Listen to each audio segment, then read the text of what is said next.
Hello guys, ഇന്ന് നമ്മൾ വളരെ സിമ്പിളായിട്ടുള്ളൊരു യോഗ മുദ്രയാണ് നമ്മൾ പ്രാക്ടീസ് ചെയ്യാൻ പോകുന്നത്. അതിൻ്റെ പേര് അശ്വനി മുദ്ര എന്നാണ്. ഇത് യൂഷ്വലി നമ്മൾ ചെയ്യുന്നത് നമ്മുടെ ആനൽ മസിൽസ് ഉണ്ടല്ലോ, അതിനെ കോൺട്രാക്റ്റ് ചെയ്തിട്ടും റിലീസ് ചെയ്തിട്ടും ചെയ്യുന്ന ഒരു മുദ്രയാണ്. അപ്പോൾ ഇതിൻ്റെ ബെനിഫിറ്റ് എന്ന് പറഞ്ഞു കഴിഞ്ഞാൽ ഒരുപാടുണ്ട്. പൈൽസ് ഉള്ള ആൾക്കാർക്ക്, അതേപോലെ യൂറിൻ പാസ് ചെയ്യാൻ വേണ്ടിയിട്ട് കൺട്രോൾ കിട്ടാത്ത ആൾക്കാരുണ്ടല്ലോ, അങ്ങനത്തെ ആൾക്കാർക്ക്, അതേപോലെ തന്നെ ഇപ്പം നോർമൽ ഡെലിവറി കഴിഞ്ഞിട്ടിരിക്കുന്ന ആൾക്കാർക്ക്, അതേപോലെ നമ്മുടെ മൈൻഡിനും ബോഡിക്കും ഒരു പീസ് കിട്ടാനും ഒക്കെ നല്ലതായിട്ടുള്ളൊരു മുദ്രയാണിത്. അപ്പോൾ ഇത് ചെയ്യേണ്ട രീതി എന്ന് വെച്ചാൽ, കാമായിട്ട് ഒരു സ്ഥലത്ത് ഇരിക്കുക.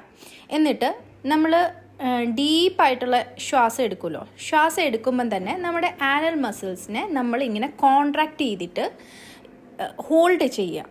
അപ്പം നമ്മളൊരു ലിഫ്റ്റിൽ കൂടെ എങ്ങനെയാണ് മേളിൽ കൂടെ പോകണത്, ഒരു ലിഫ്റ്റ് കയറുമ്പോൾ ഇങ്ങനെ മേളിലോട്ട് പോവില്ല, അങ്ങനെ നമ്മൾ മേളിലോട്ട് വലിച്ച് സ്ക്വീസ് ചെയ്ത് പിടിക്കണം. അതുപോലെ തന്നെ കുറച്ച് ഹോൾഡ് ചെയ്തിട്ട് ഒരു 3 സെക്കൻഡ് ഹോൾഡ് ചെയ്ത് കഴിഞ്ഞിട്ട് പിന്നെ പതുക്കെ റിലാക്സ് ആക്കണം.